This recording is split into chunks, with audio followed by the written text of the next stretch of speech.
우리가 함께 나눌 하나님의 말씀은 로마서입니다. 로마서 5장 8절 한 절 말씀인데요.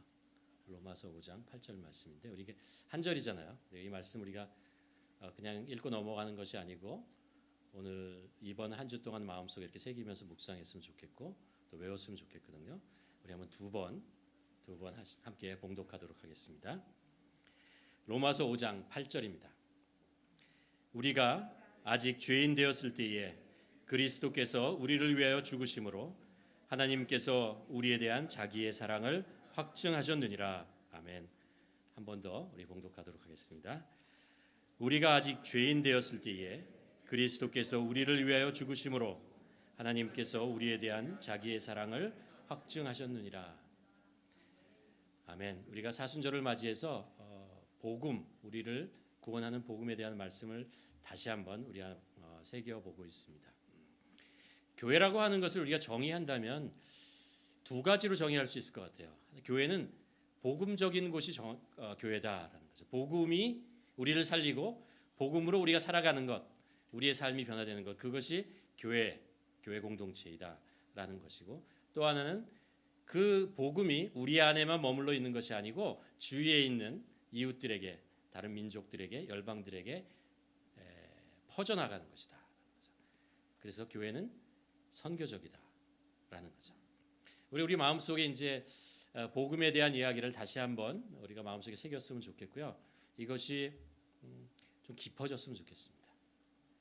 우리 삶의 깊이 좀 이렇게 내려가서 우리 삶 전체를, 우리 기초부터, 우리 삶의 기초부터 다 스며들어서 변화되는 그런 귀한 시간이었으면 좋겠습니다.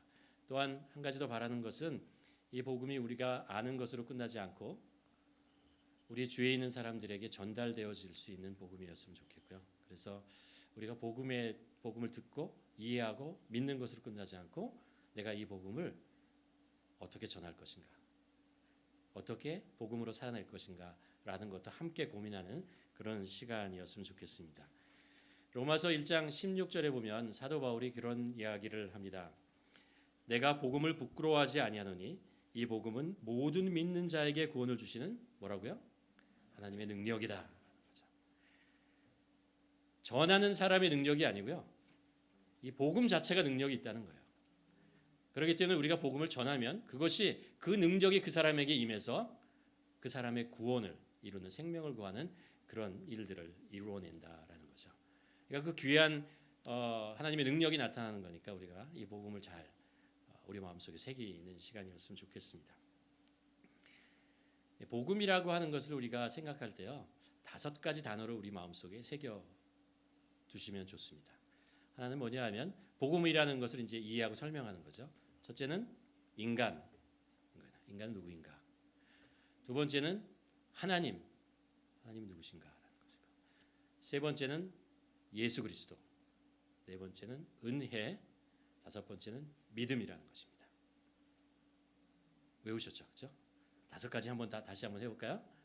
인간, 하나님, 예수 그리스도, 은혜, 믿음. 그리고 이 5개의 단어를 우리가 마음속에 새기는 것뿐만 아니라 그 5개의 단어에 성경 속에서 이 5개의 그 단어에 대한 설명을 해주는, 말씀을 전해주는 그 성경 구절을 하나씩을 우리가 외우고 있다면 우리가 복음을 전하는데 훨씬 더 우리의 복음을 단단하게 만드는데 큰 힘이 될 거라고 생각합니다. 그래서 지지난 주에 저희가 인간에 대한 이야기를 하면서 로마서 3장 23절 말씀을 우리가 살펴보았습니다. 말씀이 모든 사람은 죄를 범하였음에 하나님의 영광에 이르지 못한다라는 말씀을 했습니다. 잠깐 말씀을 리뷰하면요, 그렇죠? 성경에 보면 하나님께서 인간을 당신의 형상으로, 모양대로 만드셨다라고 하고 거기에 생기를 불어넣어서 생명을 만드셨다라는 것입니다. 하나님께서 세상의 모든 것을 창조하시되 인간에게 특별하게 그런 하나님의 형상으로 창조하는 그런 아름다운 모습으로, 선한 모습으로 창조하셨다라는 것입니다. 그런데 인간의 죄가 하나님으로부터 단절을 만들어낸 거죠. 하나님으로부터 단절되었습니다. 그래서 생명이라는 것을 유지하고 생명을 얻으려고 해도 그게 안 된다는 거예요. 생명의 근원이신 하나님과 떨어졌기 때문에 안 된다는 것입니다. 우리가 행복을 얻고 만족하고 기쁘게 살고 싶은데 그 우리가 세상에서 얻고 있는 그 만족이라는 것, 기쁨이라고 이런 것이 그렇게 길게 가지 않는다는 거예요. 잠깐 우리의 표피만 즐겁게 하고 조금 있으면 사라져가는 그런 행복, 그런 기쁨밖에 우리는 누리지 못한다는 것입니다. 결국 우리의 삶 속에서는 불안, 걱정, 불만, 만족하지 못하는 거죠. 부족함, 충분히 누리지 못하는 거죠. 허무함, 채워지지 않는 것들이 있다는 거예요. 이게 인간의 모습이고 하나님을 떠난 죄를 지은 인간의 모습이라고 성경은 우리들에게 말씀하고 있습니다. 오늘 이어서 이제 인간에 대한 이야기를 하면서 하나님과 예수 그리스도에 대한 이야기를 여러분과 함께 나누려고 합니다. 오늘 성경 우리가 함께 나눴던 로마서 5장 8절에 보면 이런 말씀을 하잖아요. 우리가 아직 죄인 되었을 때 그리스도께서 우리를 위하여 죽으심으로 하나님께서 우리에 대한 자기의 사랑을 확증하셨느니라 라고 얘기합니다. 이 짧은 구절 속에 인간에 대한 이야기 나오고요. 하나님에 대한 얘기 나오고 예수 그리스도에 대한 얘기 나오잖아요. 인간을 어떻게 이 성경 구절에서 얘기하고 있냐면 죄인이라고 얘기하죠. 하나님을 어떻게 설명하냐면 사랑의 하나님이라고 말씀하고 있죠.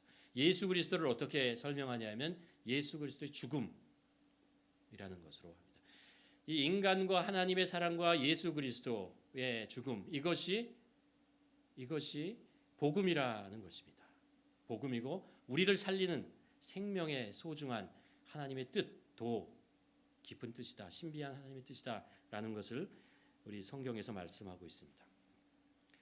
지난주에 저희가 나눈 말씀이 뭐냐면 오상환 목사님께서 마태복음 13장 44절 말씀을 나눴어요. 천국은 마치 밭에 감추어진 보화와 같다라는 거죠.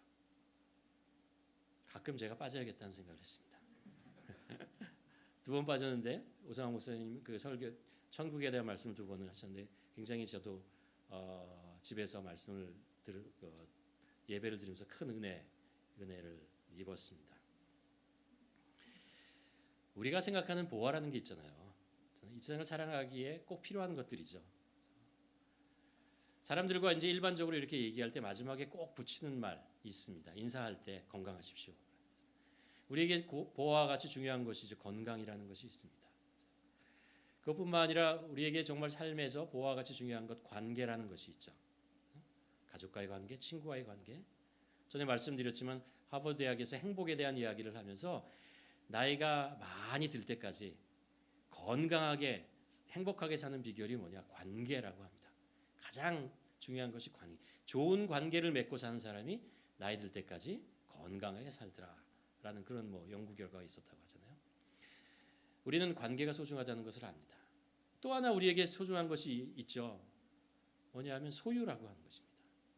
물질에 대한 소유, 직장, 우리가 소유해야 있어야 하는 것들이 있다는 거죠.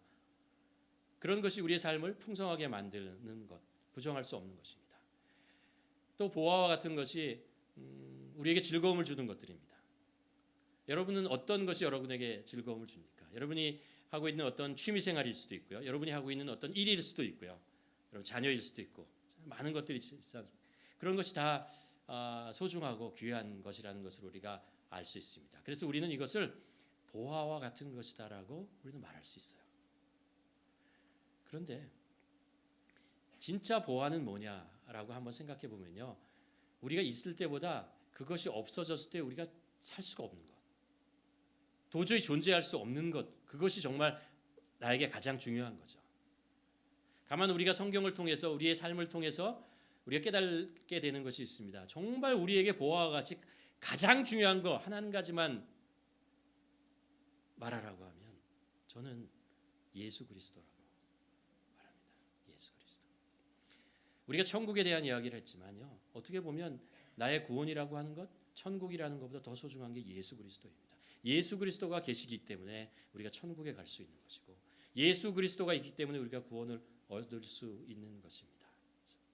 우리가 폭풍 가운데 있어도 암흑 속에 있어도 우리가 어려운 그 사망의 음침한 골짜기를 가는 것 같아도 예수 그리스도께서 우리와 함께 하시면 그것이 천국과 같은 곳으로 될 수 있다는 거죠. 예수 그리스도가 우리 삶의 가장 소중한 보화라는 것을 알 수 있습니다. 감추어진 천국은 마치 하면서 얘기하는 천국에 대한 많은 소중한 것 중에 예수 그리스도가 얼마나 소중하다라는 것, 가장 중요하다는 것을 우리는 알 수 있는 것이죠. 이 한 사람이 밭을 갈다가 밭 속에 있는 보화를 발견했어요. 그렇잖아요. 그래서 집에 가서 자기가 가지고 있는 모든 것을 다 팔아가지고 그 보화를 샀다라는 이야기. 그게 지난주에 나눈 말씀이죠. 오 목사님이 이 말씀을 전하면서 했던 그 설명 중에 저에게 큰 감동이 되었고 깨달음이 되었던 것이 뭐냐면, 이 사람 있잖아요. 땅 속에 숨겨진 보물을 찾아서 자기가 가지고 있는 모든 것을 샀던 이분이 만일 우리가 하나님이라고 가정한다면, 그분이라고 가정한다면, 십자가의 은혜와 십자가를 통해서 우리를 구원하신 하나님의 그 십자가의 도를 우리가 생각하면서 그렇게 우리가 한번 생각해 본다면요, 하나님께서 보화를 발견하고요, 땅 속에 숨겨져 있는 보화를 발견하고 묻혀 있는 보화를 발견하고, 그리고 너무 기뻐서 집에 가서 있잖아요. 하나님이 가지고 있는 가장 소중한 것, 가장 귀한 것, 모든 것과 바꿀 수 있는 그런 것을 내다가 팔았어요. 그리고 이 보화를 얻었어요. 하나님께서 가지고 있는 가장 소중한 것, 그것을 내다가 팔았다면 그것이 뭘까요? 예수 그리스도죠. 하나님의 아들 예수 그리스도입니다. 하나님의 아들 예수 그리스도를 내어주시고 보화를 얻은 거죠.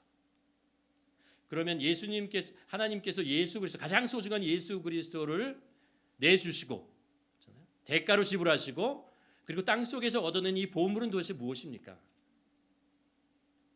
인간이에요. 인간. 이해할 수가 없죠.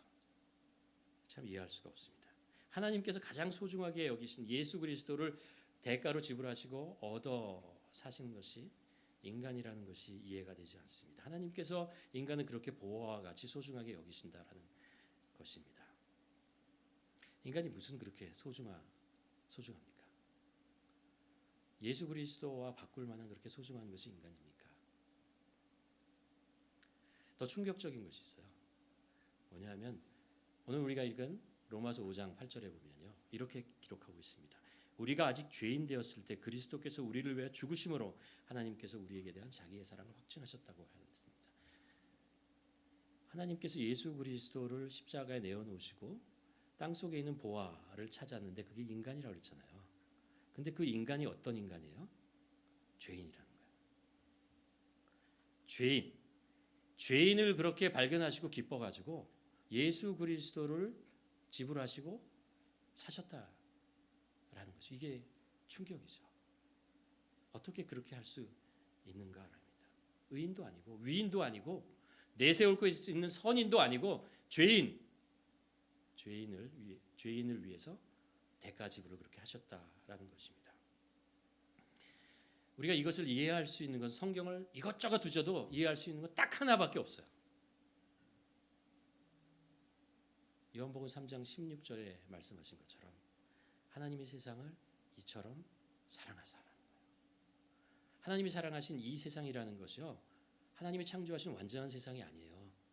하나님의 말씀대로 선한 열매를 맺어가는 세상이 아니라고요. 하나님을 반역하고 하나님을 외면하고 자기 멋대로 살아가는 죄악된 세상을 얘기하는 거예요. 이 죄악된 세상을 이처럼 사랑하사라는 거예요. 이처럼 뭐요? 예수 그리스도를 주시고 다시 사는 것처럼 그렇게 사랑하셨다라는 것입니다. 하나님께서 죄인이신 인간을 사랑하셨기 때문에 독생자 예수 그리스도를 대가로 지불하셨다라는 것입니다. 죄인인 우리들을 위해서요.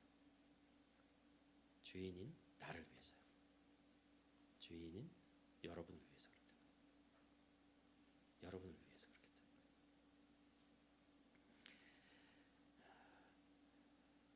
사실 죄인은 형벌을 대가로 받아야 되잖아요.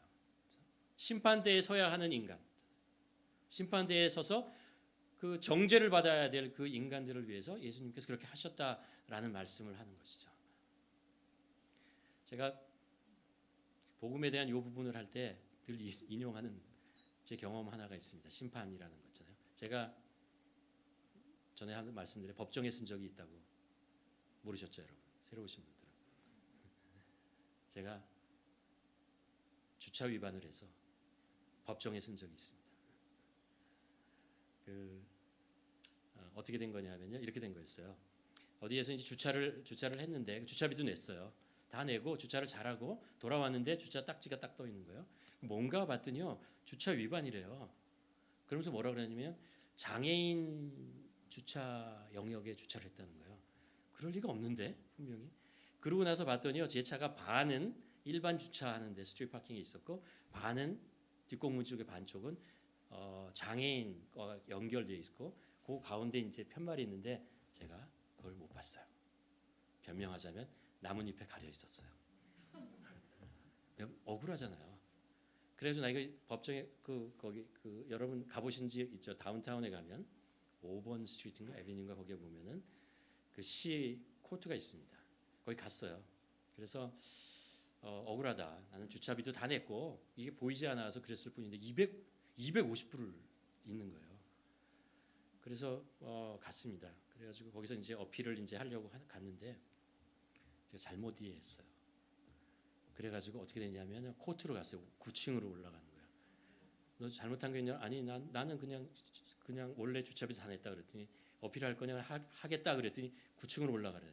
9층으로 올라갔는데 거기가 법정이었어요. 이렇게 뭐 시리어스한 거를 하는 건 아니지만 그래도 법정이 있었습니다. 거기 문 열고 들어가는데 우리가 그 범죄 영화에서 보는 거 있잖아요. 그대로 모양이 나오는 거예요. 양쪽에 방청석이 있고요. 자 앉아 있고 앞에 검사 같은 사람이 있고 그 앞에 이제 이게 포디움이 하나 있어요. 그리고 앞에 쓰는 겁니다. 그러면 저 앞쪽에 저기 뒤에 계신 분 정도의 높이에 재판관이 앉아 있어요. 까만 가운을 입고 딱 앉아 있습니다. 제가 이제 그 옆에 이제 방청석에 앉아 있었습니다. 그리고 한 사람 하는 걸 봤죠. 저도 연습해야 되니까 조금 있으면 거기 할 테니까. 이 사람들이 이제 그때 놀란 게 뭐냐면 이 사람이 이제 거기서 서가지고 재판의 판정을 딱 듣잖아요. 그러면 이제 뭐라고 얘기하다가 이제 끝나면 뒤로 가요. 그래가지고 밖으로 문을 나가는데 문을 열고 나가기 전에 딱 뒤로 서가지고 재판관을 향해서 90도로 딱 인사를 경례를 하고 나가요. 이 분위기가 얼마나 무겁고 엄숙하고 떨리든지요. 근데 보고 있으면서 나도 이따가 저렇게 해야 되는 거구나 라는 생각을 했습니다. 그리고 막 머릿속으로 이제 생각했습니다. 뭐라고 했냐면 판사 앞에서도 뭐라고 얘기해야겠다. 저는 억울합니다. 저는 죄가 없습니다. 저는 다만 주차를 했는데 표지판이 안 보였습니다. 고의가 아니었습니다. 뭐 이런 것들을 머릿속에 막 영어로 번역을 해서 막 하고 있었습니다. 제 차례가 됐어요. 딱 섰더니 이제 옆에 있는 사람이 그 재판관한테 저의 죄를 얘기합니다. 누구는 몇 월 며칠 몇 시에 그 장애인 파킹장에 파킹을 해서 250불의 주차 벌칙금을 받았습니다. 라는 거예요. 그랬더니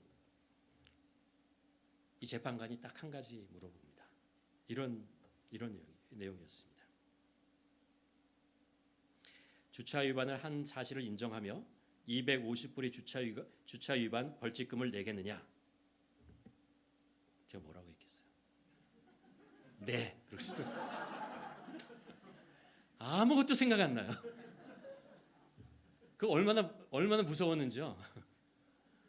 그 무게에 눌렸는지 네. 그 여자분이었거든요. Yes, ma'am. 그리고 돌아서서 문 앞에 딱 돌아서서 90도로 딱 저걸 딱 나왔어요. 제가 이게 왜 생각이 나냐면 성경 구절 읽을 때마다 말이죠.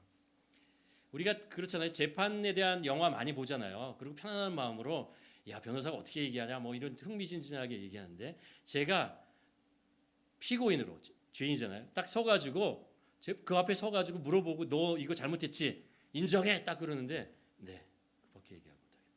만일 제가 정말 큰 죄를 져가지고 그 재판관이 나에게 얘기하는데 뭐라고 했냐면 너의 재산을 모두 몰수하겠다라고 얘기하거나 너의 생명을 사형을 하겠다 이렇게 언도를 했다 그러면 정말 저는 거기서 주저앉아 버릴 것입니다. 얼마나 떨리든지. 성경에 우리에게 아주 중요한 사실 한 가지 성경이 가르쳐 줍니다. 히브리서에 보면요. 한 번 죽는 거는 사람에게 정한 것이요. 그렇죠. 한 번 죽는 건 다 정한 것이죠. 그 후에는 심판이 있으리라. 여러분 이 사실을 믿으십니까?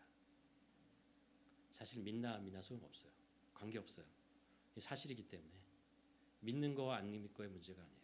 이거는 그런 일이 발생한다는 거예요. 우리 모두 나중에 가면 우리 인생이 다 하면 하나님 앞에 쓴다는 거예요. 그리고 하나님께서 우리 인생에 대해서 얘기하신다는 거예요.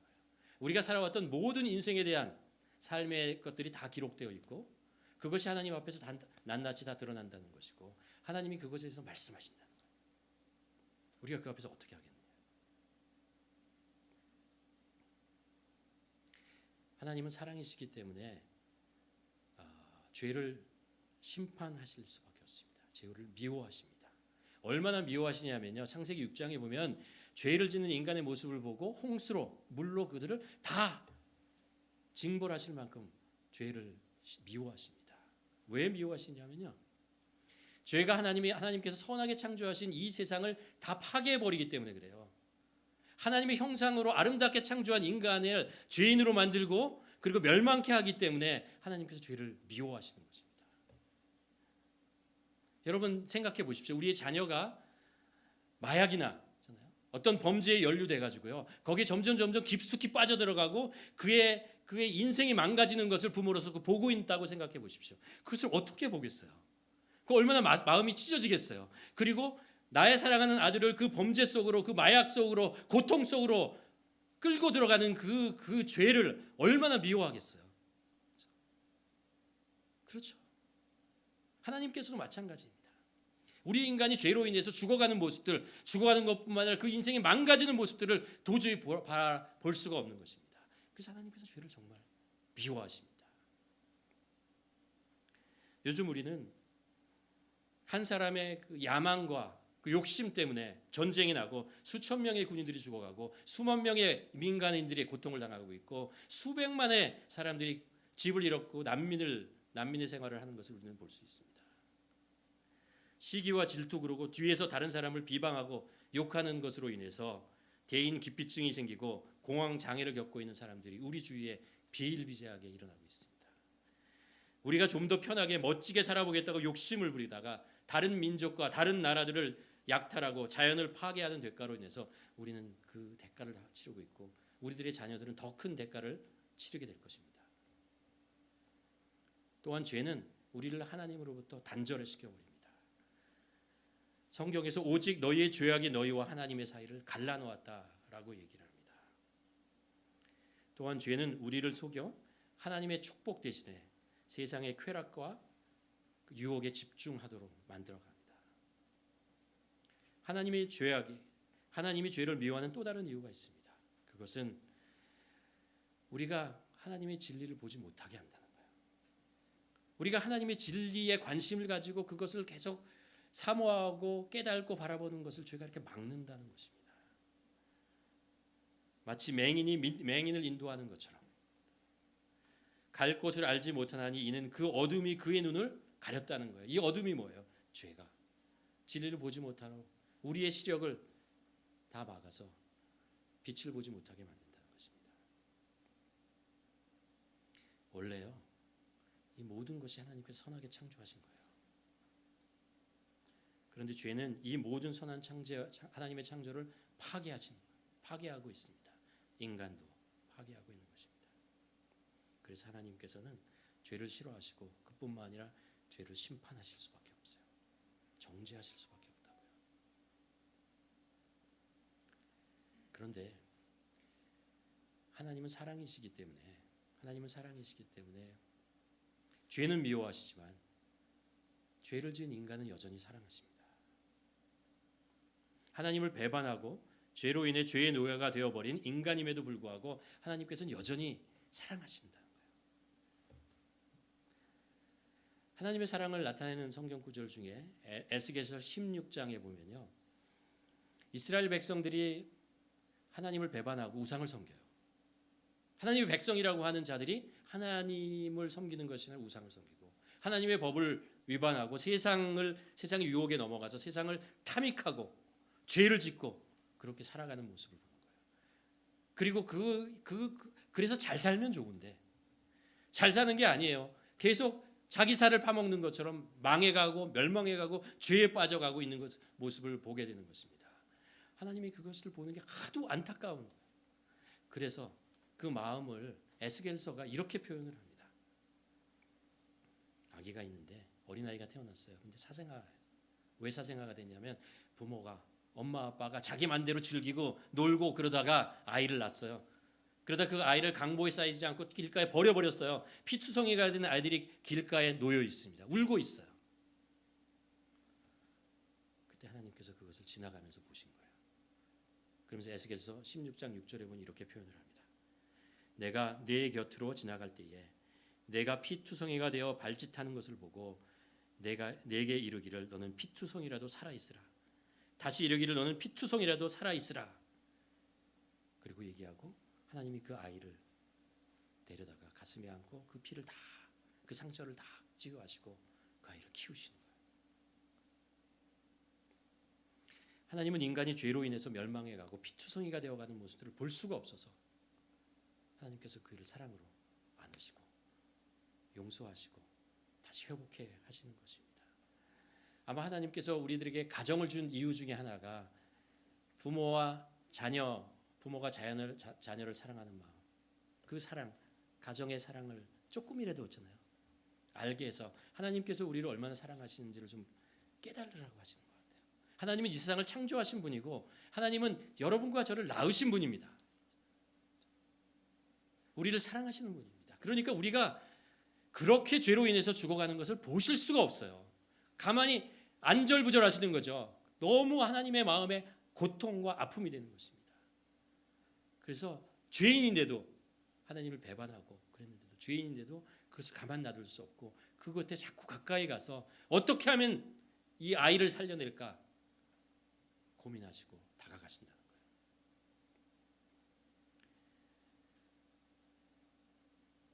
인간이 왜 그렇게 존귀합니까? 인간의 가치는 도대체 어디 있습니까? 아무리 생각해봐도 인간의 가치와 존엄성이라는 것은요, 하나님께서 우리를 사랑하셨다는 것 외에는 찾을 수가 없습니다. 하나님께서 우리를 사랑하셨기 때문에 그렇습니다. 그런데 하나님의 사랑은 인간을 그냥 사랑하는 것에 멈추지 않고 죄인된 인간까지도 사랑하는 사랑입니다. 에덴 동산에서 하나님의 그 선악과를 따먹은 아담과 하와와 같이 하나님의 약속, 하나님의 그 명령을 불순종해서 선악과를 따먹은 아담과 하와도 사랑하셨어요. 이스라엘 백성이 하나님을 배신하고 우상을 섬기고 죄악 속에 빠져 있는 그 이스라엘 백성도 사랑하셨어요. 하나님께서 우리를 구원하시기 위해서 구원자 하나님의 아들을 예수 그리스도를 이 땅에 보내셨는데 인간이 분명히 그 예수 그리스도를 십자가에 죽일 것을 아셨는데 그래도 보내셨어요. 그래도 보내셨어요. 구원하시기 위해서. 그게 하나님의 사랑이에요. 죄인을 향한 하나님의 사랑이 당신이 가지고 있는 가장 소중한 예수 그리스도를 구속의 대가로 내어놓으시게 하신 것입니다. 여러분 이 사랑을 아십니까? 이 말씀을 한번 가만히 묵상해 보았습니다. 우리가 구원받기 이전에 우리가 하나님을 알기 이전에는요, 죄에 대해서 우리가 그렇게 민감하지 않아요. 어떻게 보면 죄에 대해서 좀 무감각합니다. 우리가 죄를 지어도 나만 짓는 거 아니고 다른 사람도 다 짓는데 내가 그들과 똑같이 몇 가지 행동을 했다고 내가 죄인이냐, 내가 벌을 받아야 되냐? 아니요, 그렇지 않잖아요. 내가 사회에서 정한 법에 걸리지만 않으면 나는 정의롭지, 나는 의로운 사람이야. 그렇죠? 다른 사람이 잘못한 것에 대해서는 내가 얼마든지 얘기할 수 있다. 그러나 나의 죄에 대해서는 얘기하지 마. 그런 마음이 있잖아요. 그거 자꾸 들쑤지 마. 그러나 십자가의 구원을 받고 그리고 하나님의 사랑을 알고 나서는 죄에 대해서 이게 민감해져요. 내가 죄를 짓고 나면 하나님의 뜻에 하나님이 원하시지 않는 것을 하고 나면요, 이게 고통스러워요. 이게 마음이 아파요. 이게 부끄러워요. 수치스러워요. 그래가지고 이걸 견딜 수가 없어요. 그래가지고 하나님 앞에 나아가서 이 죄를 고백하고 용서를 구해야 살 수 있어요. 아니면 답답해서 살 수가 없어요. 옛날에는 죄를 짓고도 그 정도 양심의 소리, 그 정도 내가 얼마든지 의지적으로 눌러서 없는 것처럼 할 수 있는데, 이제 더 이상 내 양심에서 나오는 죄에 대한 이야기를 했을 때 이것을 참아낼 수가 없어요. 그래가지고 이 죄에 대해서 용서를 받지만 하나님 앞에 나아가 통회하고 용서하지 않으면 살 수가 없어요. 그래서 하나님 앞에 나가서 제가 또 죄를 지었습니다 라고 고백을 하고, 무시할 수 없어요. 양심의 소리 무시할 수 없어요. 그래서 용서를 받고 나가는 거죠. 무릎을 꿇게 됩니다.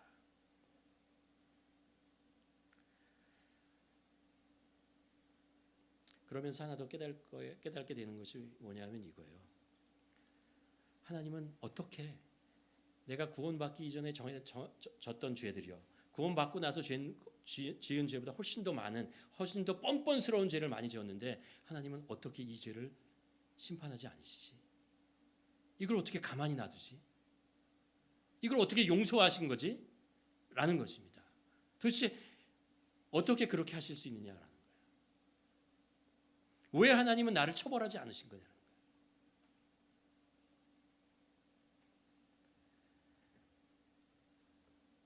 결국 이 모든 것들을 가만 묵상해보고 설명할 수 있는 것은 정말 십자가밖에 없습니다. 나는 죄인이에요. 죄인인데 하나님께서 죄인을 사랑하셨다는 거예요. 그 죄인이 난데, 그리고 나를 위해서 예수 그리스도가 십자가에서 죽으셨다는 거예요. 용서해 주셨다는 거예요. 살리셨다는 거예요. 나에게 다시 생명을 주셨다는 것입니다. 그래서 내가 뻔뻔스러운 이 인간이 하나님의 은혜를 알고 살아갈 수 있는 거죠. 이 하나님의 은혜를 깨달으면 우리는 눈물이 나잖아요. 하나는 나의 죄 때문에 통회하는 눈물이 나고, 또 하나는 그것을 용서하신 하나님의 사랑을 깨닫게 되기 때문에 감격의 눈물이 나게 되는 거죠. 아, 그런 거구나. 또 하나 우리가 십자가를 이런 십자가의 은혜를 생각하면서 또 한번 깨닫게 되는 거 하나는 이겁니다. 이 하나님의 사랑, 죄인을 향한 하나님의 사랑이 나에게만 임한 것이 아니고 우리 주위에 있는 사람들에게도 동일하게 임했다는 거예요. 내 주위에 있는 모든 사람이 죄를 범하였으며 하나님의 영광에 이르지 못하는 모든 사람이 죄를 지었고 허물이 있고, 우리가 눈을 떠서 주위에 있는 사람들을 보면 율법의 잣대로 사람들을 평가하면 얼마든지 죄를 발견할 수 있고 정죄할 수 있는 거죠. 근데 그렇게 안 해요. 예수 그리스도의 십자가를 깨닫고 나서는 그렇게 안 해요. 왜냐하면 나도 죄인인데 용서하셨는데 저 사람도 죄인이지만 용서하셨기 때문에 나와 저 사람이나 동일하게 하나님의 은혜를 받은, 하나님의 사랑을 받은 하나님의 자녀라는 것을, 용서받은 죄인이라는 것을, 하나님의 자녀가 되었다는 것을 알기 때문에 우리는 더 이상 다른 사람들에 대해서 정죄할 수가 없어요. 정죄할 수 있는 자격이 없거든요. 우리는 죄인이 죄인을 어떻게 용서해요? 그 죄인이 죄인을 정죄할 수 없는 것도 그렇지만 그 죄를 용서받은 사람으로서는 더할 수 없죠. 공짜로 용서를 받았는데 나는 아무 대가를 지불하지 않고 그대로 용서를 받았는데 어떻게 내가 다른 사람, 내가 조금이라도 대가를 주고 있잖아요. 그러고 나서 용서를 받았으면 모르겠는데 아무 대가도 나는 지불하지 않고 그대로 용서를 받았는데 어떻게 다른 사람의 죄에 대해서 내가 그렇게 다른 사람을 비방하고 비난하고 미워하고 정죄할 수 있냐 말이에요. 없죠. 없죠. 하나님의 은혜는, 하나님의 사랑은 우리의 죽었던 양심을 다시 깨우쳐 줍니다. 다시 살아나게 만듭니다. 무뎌졌던 우리 양심을, 우리 안에 있는 죽었던 그 선한 것들을 다시 깨뜨리고 깨어나가고 우리를 살아나게 하는 거죠. 생명만 사는 것이 아닙니다. 이런 모든 것들이 살아나는 것입니다. 그래서 우리는 사람들을 사랑할 수 있어요. 긍휼히 여길 수 있어요. 긍휼한 마음으로 바라볼 수 있는 것입니다. 나에게 임한 은혜뿐만 아니라 내 주위에 있는 사람도 긍휼한 마음으로 사랑할 수 있고요. 그리고 나를 변화시킨 이 복음은 저 사람에게도 전달되기를 바라는 그런 열정, 이런 것들이 생기는 거죠. 그게 복음입니다. 그게 복음의 능력이라는 것이죠.